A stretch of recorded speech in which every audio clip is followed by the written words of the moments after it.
और एक गरीब भिखारी साल का सबसे क्रूर महीना जनवरी था। उत्तर भारत का एक छोटा सा शहर शिवनगर भीषण ठंड की चपेट में था। सूरज जैसे ही दिनों से रूठ गया था। कोहरा इतना घना था कि सुबह और शाम का फर्क मिट सा गया था। सड़कों पर पसरी सफेद चादर के बीच लोग अपने अपने घरों में दुबके हुए थे। अमीरों के घरों में हीटर जल रहे थे। रजाइयों में लिपटे लोग गर्म चाय की चुस्कियां ले रहे थे। पर इसी शहर की सड़कों पर कुछ लोग ऐसे भी थे जिनके लिए ये ठंड मौत का दूसरा नाम बन चुकी थी। इन्हीं सड़कों के किनारे बस स्टैंड के पास टूटी हुई फटी चादर में लिपटा एक बूढ़ा भिखारी बैठा रहता था। उसका नाम शायद किसी को पता नहीं था। लोग उसे बस बूढ़ा भिखारी कहकर पुकारते थे। उम्र करीब 70 के आसपास रही होगी। सफेद दाढ़ी बेतरतीब, आंखों में थकान और चेहरे पर ऐसी लकीरें जैसे जीवन ने उस पर लगातार कोड़े बरसाए हों। दिन हो या रात, ठंड उसके लिए बराबर थी।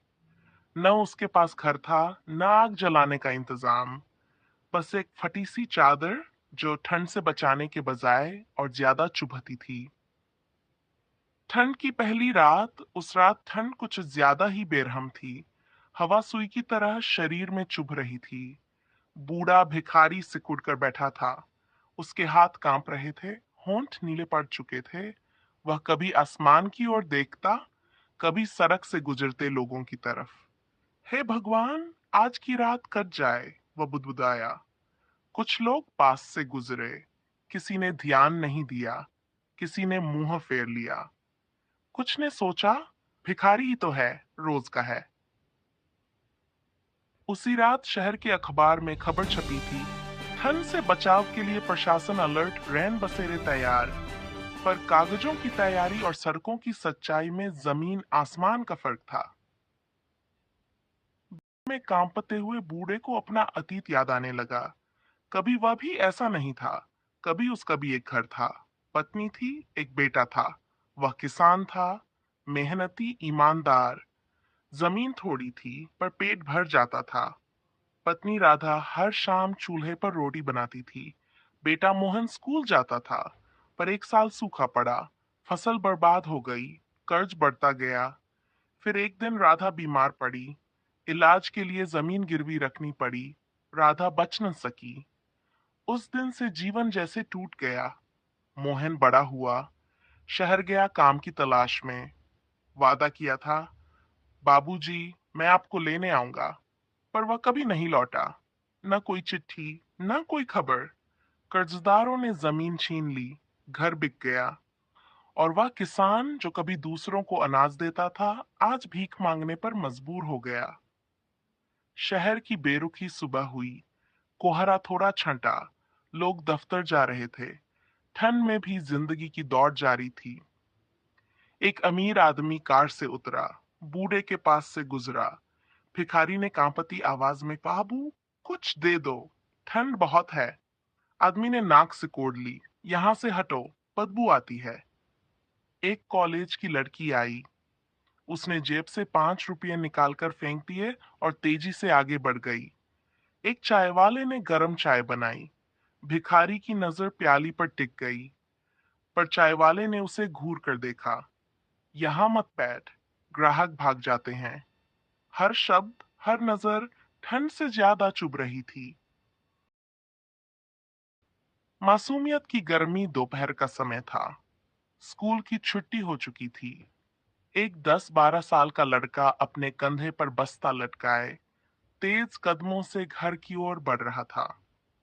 ठंड की हवा उसके गालों को काट रही थी, फिर भी उसकी चाल में बचपन की बेफिक्री थी। अचानक उसकी नजर सड़क किनारे बैठे उस बूढ़े पर पड़ी।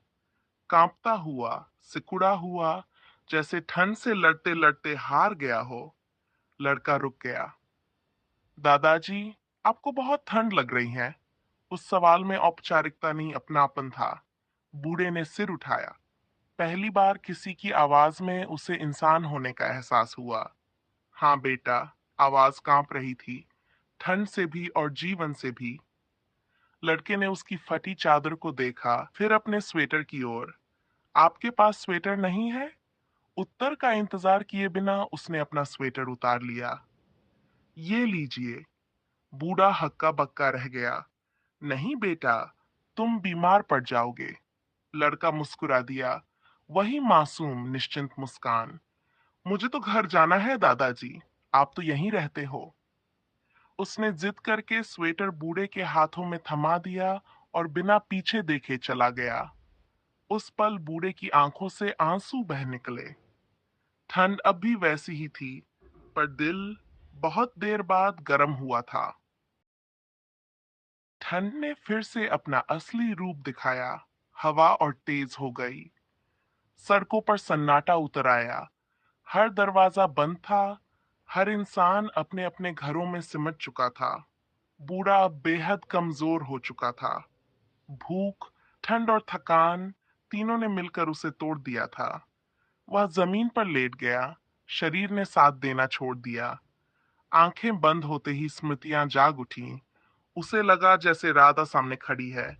अब बहुत हो गया, चलो। फिर किसी ने पुकारा, बाबूजी।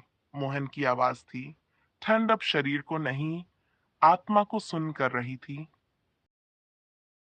अगली सुबह शहर की जिंदगी फिर चल पड़ी। चाय उबली, अखबार खुले।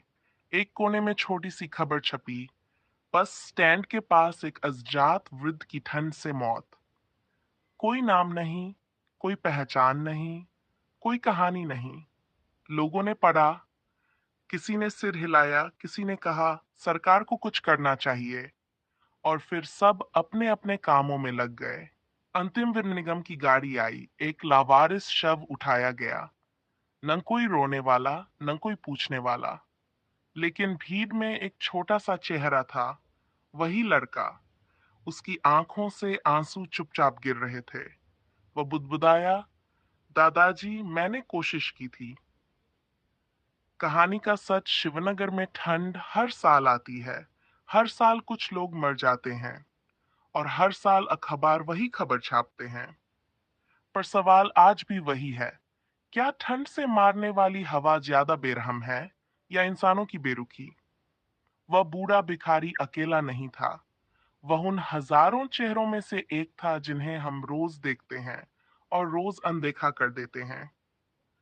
अगर उस रात किसी ने एक कंबल दे दिया होता, अगर किसी ने रैन बसेरे तक पहुंचा दिया होता, अगर किसी ने उसे सिर्फ भिखारी नहीं इंसान समझ लिया होता, तो शायद कड़कड़ाती ठंड का वहर एक जान ले पाता। संदेश इंसानियत ही सबसे बड़ी गर्मी है। अगर हम थोड़ी सी संवेदना दिखा दें, तो कई जिंदगियां बच सकती हैं।